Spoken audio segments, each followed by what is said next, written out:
Hi guys! So nandito nga tayo sa Czech Republic, particularly sa Prague, kung saan ito yung pinaka-largest city at ang kanyang capital. So ito nga yung aking view mula sa hotel or sa aking room. At ito lang, basic lang naman yung meron ako sa aking room.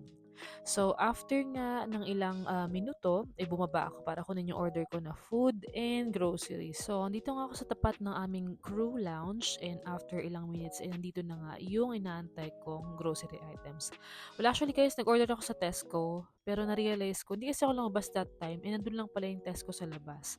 Kaso lang, yung binigay sa akin mga grocery items, kulang-kulang, pero nagbayad ako ng buo. So basically, nag-order ako niyan ng 2 shampoos na Gliss, pero isa lang yung dumating. Out of stock na raw, so ipapalitan daw ng iba. Pero wala naman dumating, kinalkal ko yung mga loob nun ng paper bag, pero wala naman. So yan, after madismaya, nagkape na lang ako dito sa crew lounge. So may mga pa-free tinapay nga dito, tsaka mga fruits, at ito na nga yung kape. So matagal na nga pala ako guys, hindi nagti 3 in 1. Siguro mga 2 years na. Kasi ewan ko ba, sumasakit yung sikmura ko after ko magkape, lalo na pag walang laman yung tiyan ko. Kaya ginagawa ko is bumibili kami ng mga coffee bean, tapos pinapagiling namin. Tapos bumibili kami ng coffee filter. Tapos yung sinasala sa Daiso. Kaya pag nakakita ako ng ganito sa room ko, yung mga coffee maker, tuwang-tuwa ako dito. Kasi nga, na-enjoy ko yung kape, tsaka ang bango, sobra. Tapos unang kinape ko before, bago ako nagkape ng mga kung saan-saan coffee bean sa lapalap ng mundo, is yung Batangas Coffee. Walang makakatala sa Batangas Coffee. Tapos, Sagada, yun, isa sa mga masasarap na coffee sa Pilipinas na natikman ko so far. So, eto nga, after kong gumawa ng kape at kunin yung aking mga grocery at saka food, ay bumalik na rin ako kagad sa aking room. Medyo nalito pa nga ako dyan kung nasa left-hand side or right-hand side ba ako. Pero yun, nakabalik na rin ako sa aking room. So, eto nga pala yung mga napamili ko. Ito yung food. At after ko nga kumain, ay niligpit ko rin yung mga grocery items. Tapos, nanood ng K-drama and then natulog. Tapos, ito nga yung paggising ko. Bali, the next day na to, guys. So, ayan. Nagising ang ante mo at nag-prepare na rin pabalik ng Qatar. So, ayan guys. Nag-shower na ako niyan. Hindi na ako nagbasa ng buhok kasi sobrang tagal patuyuin yung buhok ko. At saka bago naman ako mahiga sa aking bed, sa accommodation ko, lagi naman ako naliligo after ng flight. Kasi syempre, kulob yung cabin. Tapos kaliwat kanan yung mga umuubo na pasahero. Tapos, 'di ba galing sila sa iba't ibang lupalop ng kung saan man.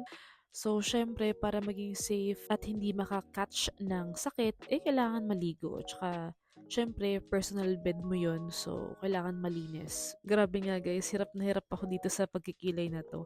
Paano ba naman kasi sobrang dilim. Iba, may ilaw naman siya pero iba pa rin yung, basta iba yung liwanag niya. Hindi siya, ano ba, paano ko ba describe? Maliwanag siya pero yung spotlight, ano bang tawag doon? Basta ang hirap magkilay. Sa bandang doon, madilim. Sa bandang side, madilim. Hindi ko makita yung kilay ko or hindi ko malinyahan ng maayos. Kaya kung saan-saan akong salamin pwesto. Minsan sa phone, minsan dito sa kabila, minsan diyan sa kabilang side kasi nga ang dilim. So ayan, ganyan ako magkilay. Sobrang focus na focus kasi nga para pantay. To be honest guys, hindi talaga ako marunong mag-makeup. Kaya tingnan mo yung makeup ko palaging bara-bara lang. Basta malagay ito, basta malagay yan, okay na yan. Dati, ang ginagawa ko lang pulbo. Well, actually, sunscreen, pulbo, kilay, lipstick, okay na. Pero kasi dito, kailangan ng blush on, kailangan ng mascara. Tapos dati wala akong mga pimple marks, pero ngayon nagka-pimple marks ako. At lagi nagkaka-pimple dahil nga sa mga makeup. Pero ewan ko ba, puro nga mild na yung mga makeup na ginagamit ko, pero ganun pa rin. May mga pimple marks pa din or nagkaka-pimple tas nagkaka-pimple marks. So this time nga ang nilalagay ko naman ay eyeliner na same lang din sa pangkilay ko. So ang nilalagay ko pala dyan is brown pa din or dark brown. Kasi pag black, grabe ma-eyebags na nga ako tapos magkakalat pa yung black na eyeliner. So grabe naman yun. Parang sobrang di na natulog. Tapos, ang nilalagay ko lang dyan is yung pencil na eyeliner. Kasi nga hindi ako marunong gumamit ng liquid eyeliner. Kalat-kalat. Tapos, sa concealer naman is tong Focallure. So, mura lang din to. Nasa 149 or 179. Yan, okay naman to. Long lasting din siya. Tapos, tinatap ko lang siya pagkatapos ko mag-makeup. Kasi kapag sinama mo siya sa makeup, nabubura siya. So yan, patong lang ng patong sa mga pimple marks natin. Tapos after mag-makeup, yan, facial mist. Ang gamit ko dyan is D'Alba tsaka Mario Badescu. Ngayon, pagkatapos ng hairspray, so antayin muna natin tumuyo bago tayo maglagay ng lipstick. Tapos ngayon sa hair naman tayo. Bali sa hair nga, naglagay tayo ng hair oil. Tapos, yung ginagamit kong pantanggal ng tutsang or pang-flatten ng hair is yung Matumage na nabili ko sa Japan. Well, actually, meron din dyan sa Pinas na bibili sa mga online shop. Tapos, pagkatapos ko ang gumamit nun, ay nagsuklay muna ako gamit itong pinong-pinong suklay para ma-flatten yung hair. And then, another lagay ng Matumage sa magkabilang side ng hair. Tapos, sinecure ko lang ng hairnet, hairpin, and then yan, inikot. And then, ayan, secure ulit ng scrunchies as a part of the uniform. After niya, naligpit ko na yung mga gamit ko, binalik ko na sa maleta or sa aking suitcase, and then nagsapatos na rin ako.